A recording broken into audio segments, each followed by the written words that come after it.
इच्छाएं लुप्त हो जाती, किंतु तुमने तो कभी सत्य की खोज ही नहीं की। तुम तो सदैव उन तत्वों को ढूंढते रहे जो तुम्हारे अहंकार के पोषण हेतु आवश्यक थे।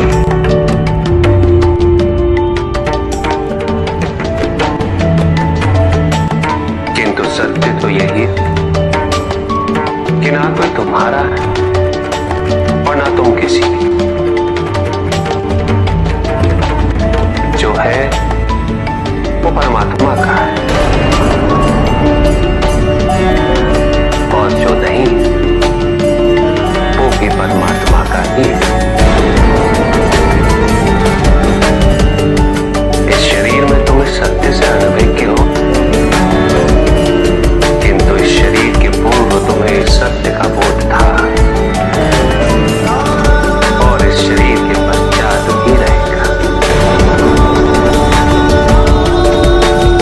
प्रश्न ये है कि क्या तुम इस सत्य को अभी स्वीकार करना चाहते हो? यदि करते हो तो परिवर्तन का मार्ग स्वतः प्रदर्शित हो जाएगा। आजीवन तुम प्रत्यक्ष को ही सत्य मानते रहे, परोक्ष सदैव महत्वहीन रहा। तुम्हारे पास यही अवसर है उस भूल को सुधारने। भक्ति हेतु यदि कुछ अनिवार्य है तो केवल भक्ति ही।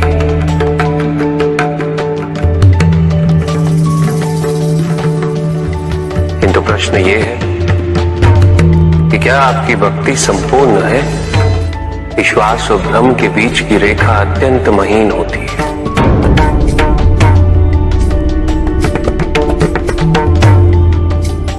असंख्य व्यक्ति ये नहीं समझ पाते कि उनका विश्वास विश्वास है या भ्रम।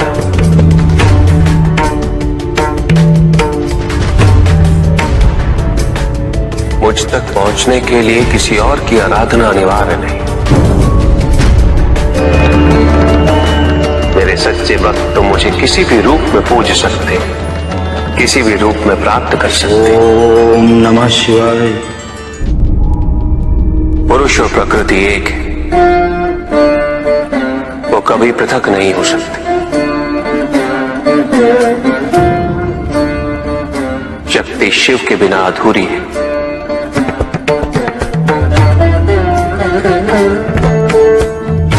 और शिव तो शक्ति के बिना शव के समान है।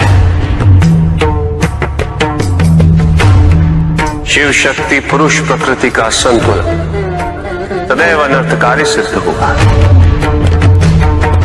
शरीर में यदि स्त्री तत्वों की ऊर्जा नहीं तो शरीर निर्जीव है।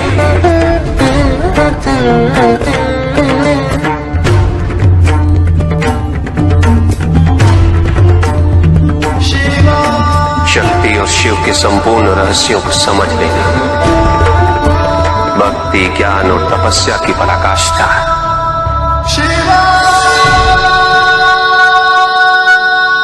जब ज्ञान के लिए शब्द पर्याप्त ना हो, उदाहरण प्रस्तुत करना अनिवार्य हो जाता है। केवल आपके लिए ही नहीं, अपितु आपके माध्यम से समस्त संसार को शिव और शक्ति की संयुक्ता से पुनः अवगत कराना इस प्रसंग का उद्देश्य था, जो पूर्ण हुआ। महादेव महादेव।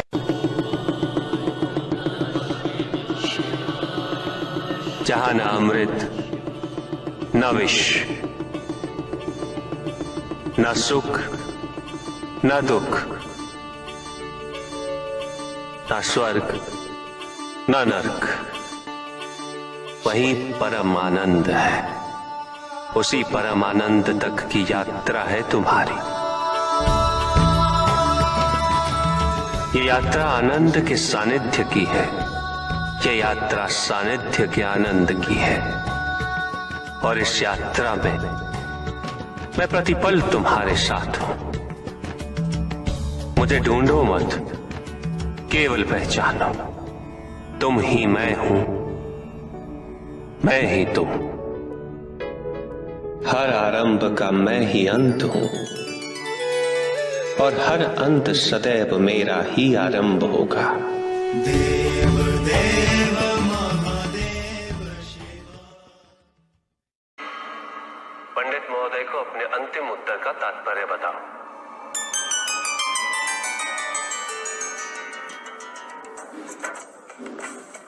तात्पर्य ये है पंडित जी, इस जगत में 1 गुण, 2 गुण, 3 गुण, 5 गुण, ये सारे आरोपण मानव का मस्तिष्क करता है।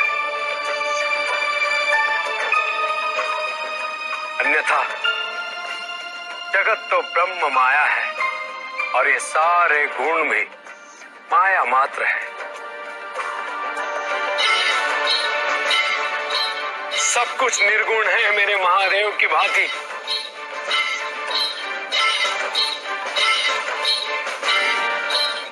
और गुण तो मात्र लीला का नाम है।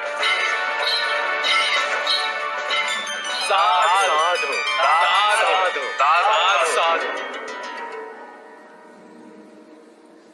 किंतु प्रभु, ऐसा कोई ज्ञान तो इस संसार में है ही नहीं। वेद तो ईश्वर की आराधना, व्रत, तप, ज्ञान आदि क्रियाओं से करना सिखाता है।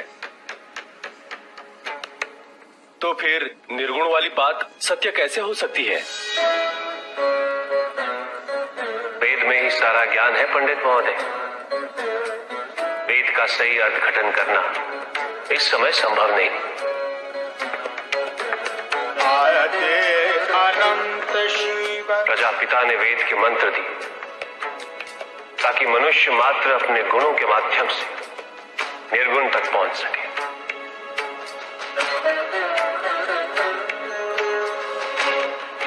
किंतु आप सब गुणों की मीमांसा में ही रुक गए। प्रश्न भी आपका और उत्तर भी आप ही का। व्रत, तप, दान, यज्ञ इत्यादि से ही संसार का निर्वाह होता है। किंतु उसी वेद में ईश्वर प्राप्ति के लिए निर्गुण बनने का मार्ग छिपा हुआ है।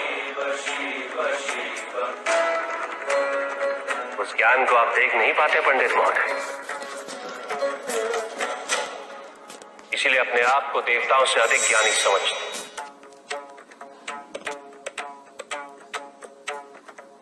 पंडित महोदय, ज्ञान का भ्रम अज्ञानता का प्रथम लक्षण है। इस प्रकार भरे हुए पात्र में कुछ नहीं समाता, उसी प्रकार ज्ञान के अहंकार से भरे मन में अधिक ज्ञान नहीं समाता।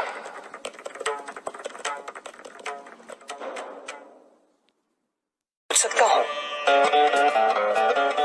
अवश्य ऋषि कश्यप। जहां प्रश्न नहीं वहां जिज्ञासा नहीं, और जहां जिज्ञासा नहीं होती वहां ज्ञान की वृद्धि नहीं हो सकती। निसंकोच होकर पूछिए। प्रभु, आप तो कालोपरी हैं, सर्वज्ञ हैं, त्रिकालदर्शी हैं। चारों ओर ये जो अज्ञान का अंधकार फैल रहा है, उसमें ज्ञान का मूल अर्थ कहीं ना कहीं खोता जा रहा। मेरा आपसे विनम्र निवेदन है प्रभु, किसी अन्य विषय पर चर्चा आरंभ करने से पूर्व हमारे और इस समस्त संसार के कल्याण और मार्गदर्शन हेतु आप ज्ञान की मूल परिभाषा से एक बार हमें पुनः अवगत करवाएं। ज्ञान और अज्ञान की परिभाषा को स्पष्ट रूप से समझने के लिए ज्ञान और अज्ञान की विशेषताओं का स्मरण करना आवश्यक है, जिसके कारण स्वार्थ, विनाश, क्रूरता, अशांति और भय में वृद्धि हो। वह ज्ञान है। किंतु जो व्यक्ति को उदार, निर्भीक, सहनशील और विनम्र बनाए, वही ज्ञान है। अज्ञान की शक्तियां दुरुपयोग करने हेतु प्रेरित करती हैं, किंतु जो अपनी शक्तियों और अपने सामर्थ्य के प्रति अपने उत्तरदायित्व को समझाए, जो न केवल अपने अपितु अपने से पहले संसार के उद्धार हेतु प्रोत्साहित करे, वो ज्ञान है। ज्ञान का मूल उद्देश्य ही परोपकार है, सृजन है। दूसरों की भावनाओं को समझना, उनका आदर करना, यही ज्ञान है। क्योंकि ज्ञान हमें न केवल अपने अपितु दूसरों के दुख और सुख के प्रति भी संवेदनशील बनाता है। किंतु जो दूसरों की भावनाओं का अनादर करे, उसे ज्ञान की श्रेणी में कैसे रखा जा सकता है? अज्ञान के कारण व्यक्ति सांसारिकता में बंधता जाता है, वो माया में उलझता जाता है। अज्ञान परम सत्य से दूर ले जाने का माध्यम है, किंतु ज्ञान व्यक्ति को परम सत्य की ओर ले जाता है। ज्ञान मुक्तिदायक है, मोक्ष का मार्ग है, और इस मुक्तिदायक ज्ञान का सर्वोच्च रूप है आत्मज्ञान। और यही ज्ञान की पूर्णता भी है। ज्ञान और अज्ञान का ये अंतर संसार में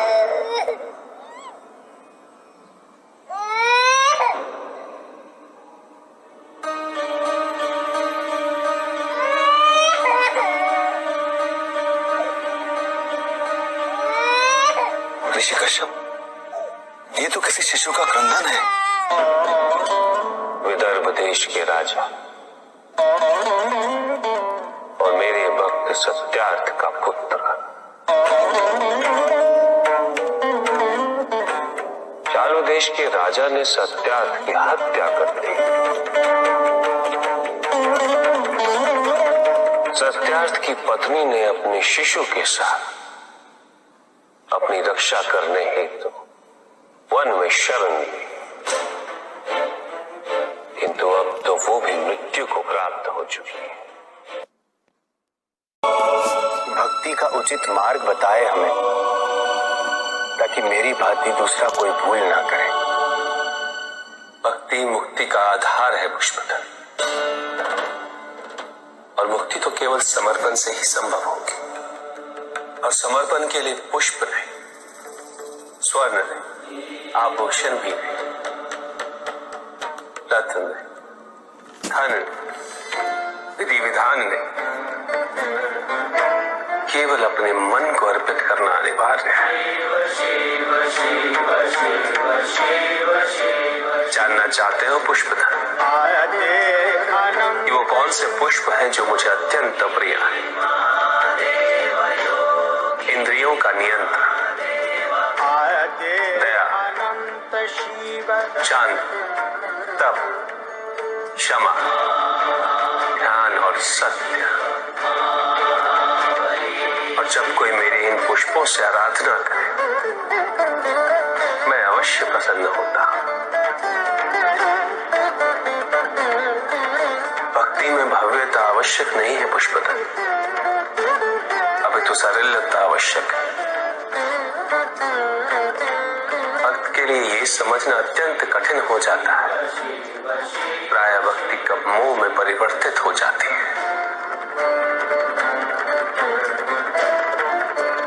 और ऐसे में पथ भ्रमित होना अनिवार्य है।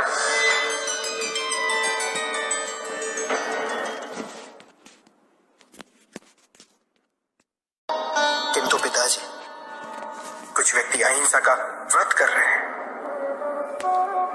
किंतु अधिकांश व्यक्ति तो अस्त्र शस्त्रों से सुसज्जित होकर घूम रहे हैं। बनाए जा रहे हैं, कवच बनाए जा रहे हैं। क्योंकि उन्होंने स्वयं योग और शुभता के कवच का त्याग कर दिया पुत्र। क्योंकि अब शुभता उनके लिए जीवन को जीने का आधार नहीं रह गई। क्योंकि योग तो अब केवल उनके लिए एक कठिन सी साधना है। जो व्यक्ति, जो समाज योग से और साधना से जितना विमुख होगा, वो समाज आत्मरक्षा के लिए कवच, दुर्ग और अस्त्रों और शस्त्रों के निर्माण हेतु सदैव विवश होगा। व्यक्ति के अंतर मन से शुभता जितनी ही क्षीण होती जाएगी, योग की अग्नि जितनी कम होती जाएगी, उसके जीवन में अंधकार की अग्नि भी उतनी ही प्रचंड होती जाएगी। समाज में ऐसे अभिमानी और अहंकारी व्यक्तियों की संख्या सदैव बढ़ती रहेगी पुत्र। समाज में उतनी ही तीव्रता से युद्ध और अस्त्रों के अनुनाद की दिशा में अग्रसर होगा। किंतु पिताजी, जो समाज योग शुभता से विमुख होता जा रहा है, उन्हें कैसे लौटाया जाए? प्रयत्न चाहे एकमात्र किसी के भी धरातल पे चले। जब तक सृष्टि के किसी भी अंश, जब तक एक प्राणी भी शुभता और योग के द्वारा इस समाज को संचालित करने के लिए प्रयत्नशील रहेगा, जब तक वो शुभता और योग को केवल शोभा की वस्तु नहीं समझेगा, तब तक सृष्टि में शुभता की पराजय असंभव है पुत्र। तब तक योग, बल और शुभता का समापन नहीं हुआ। परिस्थितियां कैसी भी विकट हो पुत्र, अहंकार के अंधकार का आवरण चाहे कितना भी घना हो, आध्यात्म योग और शुभता का एक लघु दीपक भी सदैव उस पर विजयी होता रहेगा। मेरा ये कथन सदैव स्मरण रखना पुत्र। मन के हारने से हार और मन की जीत में ही जीत होती है। अपने मन से शुभता और योग को तुम कभी भी विस्थापित नहीं होने देना। स्वामी, असुरों को ऐसा क्यों लगता है कि देवताओं के पतन में ही उनका उत्थान है? क्यों वो दोष अपने आचरण में नहीं देख पाते? स्वामी, असुर समाज इस प्रकार कभी भी स्थिरता प्राप्त नहीं कर सकेगा। हाँ पार्वती, किसी का पतन किसी के उत्थान का आधार नहीं बन सकता। उत्थान तो व्यक्तिगत होता, आंतरिक होता। जब किसी समाज में प्रत्येक व्यक्ति इस आंतरिक उत्थान के लिए अग्रसर, तभी समाज में परिवर्तन वास्तविक रूप से संभव है। प्रतिशोध में हिंसा जितनी क्षति किसी दूसरे को पहुंचाती है पार्वती, उससे कहीं अधिक क्षति स्वयं को पहुंचाती है। असुरों ने सदैव केवल यही देखा कि उनके साथ अन्याय हो रहा है। उन्होंने परिस्थितियों और व्यक्तियों को दोष देकर प्रतिशोध लेने का प्रयास किया, किंतु किसी ने कभी ये नहीं सोचा पार्वती कि जिसे वो अन्याय समझ रहे हैं, या वास्तविकता में वो अन्याय है भी या नहीं, और यदि अन्याय है तो उसके कारण क्या। असुरों ने कभी भी अपने अंतर मन में झांक कर नहीं देखा कि क्या कभी उनसे भी कोई भूल हुई थी। आत्मविश्लेषण का कभी कोई प्रयास नहीं किया। उन्होंने सदैव केवल यही समझा कि त्रिदेव ने और देवताओं ने उनके साथ विश्वासघात किया, किंतु उन्होंने अपने द्वारा किए गए विश्वासघात पर कभी विचार नहीं किया। उन्होंने जब भी जो भी वरदान मांगा है उन्हें अवश्य प्राप्त हुआ है, किंतु विडंबना देखो, उन्होंने उन वरदानों का सदैव दुरुपयोग ही किया। व्यक्तिगत कारणों के लिए, महत्वाकांक्षाओं की पूर्ति के लिए, तो केवल अविश्वास से आती है। स्थिरता के लिए विश्वास अनिवार्य। विश्वास और शांति की निरंतरता बनाए रखना कैसे संभव है? इस नकारात्मकता का प्रसार हम कैसे रोकें प्रभु? केवल इस जागरूकता से कि सब कुछ अहम से संबद्ध नहीं। जब भी किसी व्यक्ति के कार्य में अहम भाव प्रबल हो तो अहंकार व्यक्ति जैसा भी हो उसे अस्तित्व केवल वैसा ही प्राप्त होता है। व्यक्ति यदि अपने कर्मों के लिए अपने को उत्तरदायी समझे तो वो स्वतंत्र था। जब तक व्यक्ति किसी और को उत्तरदायी समझेगा तब तक वो निर्भर रहेगा। व्यक्ति यदि ये सोचे कि उसके दुख का कारण कोई और तो सुखी कैसे रह पाएगा? यह असंभव है, क्योंकि दूसरों को परिवर्तित करना उसके वश में नहीं। वो तो केवल अपने आप को परिवर्तित कर सकता है। यही एक स्वतंत्रता है उसके पास। जो पीड़ा है, जो कष्ट है, वो व्यक्ति के अपने फल है, अपने निर्णय के फल। और जिस दिन वो अपने निर्णय परिवर्तित कर ले उसी दिन उसके जीवन में परिवर्तन भी आ जाएगा। जिन्होंने जीवन के प्रति घृणा सिखाई उन सभी व्यक्तियों ने पृथ्वी को नर्क बनाने में अपना योगदान दिया।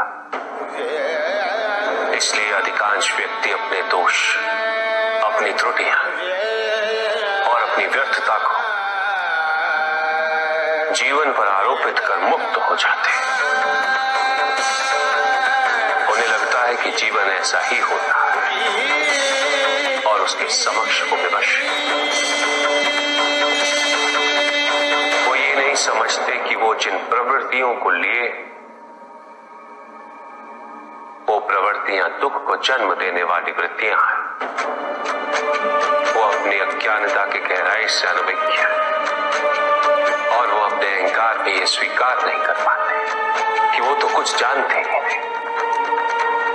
अहंकार सर्वज्ञता का भ्रम उत्पन्न करता है।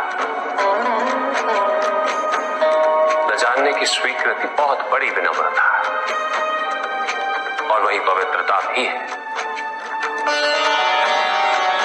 हमें संसार में संतुलन को बनाए रखने के लिए पवित्रता के आधिक्य की आवश्यकता है। किंतु प्रभु, इस पवित्रता में कौन से लक्षण अनिवार्य हैं? अनेकों लक्षण, किंतु इन परिस्थितियों में जो सबसे अधिक महत्वपूर्ण है वो है सतित्व। सकारात्मक ऊर्जा का सबसे पावन स्वरूप सतित्व। इस सतित्व पर मात्र विश्वास ही पर्याप्त है व्यक्ति को सुरक्षित रखने के लिए।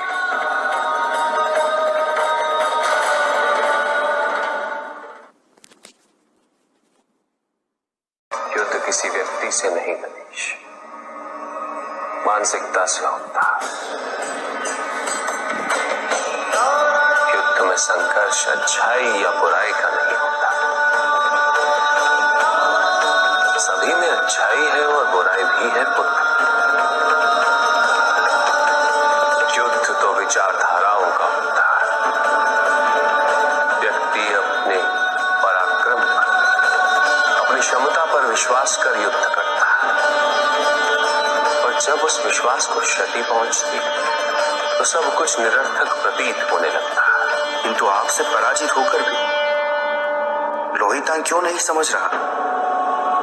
उसे अपनी स्वतंत्र इच्छा का उपयोग कर उचित मार्ग पर चलने का प्रयास करना चाहिए। व्यक्ति अपने को खो दे समझती है व्यक्ति अपने को समर्पित कर दे, छोड़ दे अहंकार को, तो ब्रह्म की इच्छा ही पूर्ण होती है और अभी भी वही फलित हो रही है। ऐसा नहीं है कि हम उससे भिन्न फलित करा लेंगे, लेकिन व्यक्ति भिन्न फलित कराने में लड़ेंगे, टूटे, नष्ट हो। एक नदी में एक बार बाढ़ आ गई पुत्र, दो छोटे से तृण उसमें बह रहे थे और उसमें से एक नदी में तिरछा पड़ गया और वो बाढ़ को रोकने का प्रयास कर रहा था। वो अत्यंत ऊंचे स्वर में कह रहा था कि नदी को आगे नहीं बढ़ने देगा। यद्यपि नदी तो बस बढ़ती ही जा रही थी। वो फिर ऊंचे स्वर में यही कह रहा था कि मैं इसे अवश्य रोकूंगा, यद्यपि रोक नहीं पा रहा था। नदी को तो उसके संघर्ष का कुछ भी पता नहीं चल रहा था,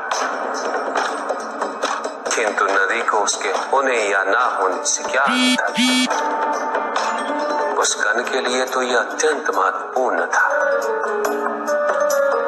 उसका जीवन तो संकट में था। वो तो बस बहे जा रहा था। वो जहां भी पहुंचता, किंतु उससे पहुंचना तो संघर्ष करके ही था। किंतु ये बीच का क्षण, ये बीच का काल दुख, पीड़ा, द्वंद्वता का काल है। वहीं दूसरी ओर जो दूसरा तृण था, उसने अपने को समर्पित कर दिया।